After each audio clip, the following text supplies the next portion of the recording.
நீதியின் மேல் பசிதாகம் உள்ளவர்கள் பாக்கியவான்கள், அவர்கள் திருப்தி அடைவார்கள்.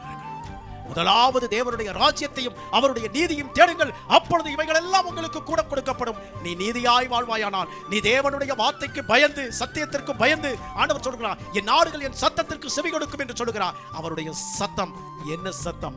சத்தியத்தின்படி உள்ள சத்தம், உண்மையின்படி உள்ள சத்தம், நீதியின்படி உள்ள சத்தம்.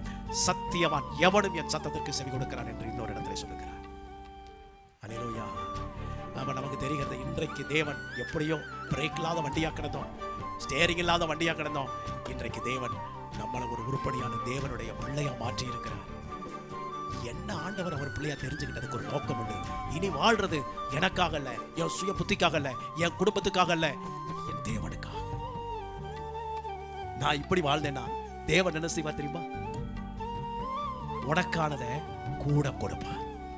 எப்படி நீ தேவனை தேடுற, தேவன் உனக்கு நான் அடிக்கடி சொல்லுவேன் என்னன்னா, நம்ம தேவனுக்குரியவைகளை நாம் பார்த்து கொண்டால் நமக்குரியவைகளை அவர் பார்த்து கொள்ளுவார்.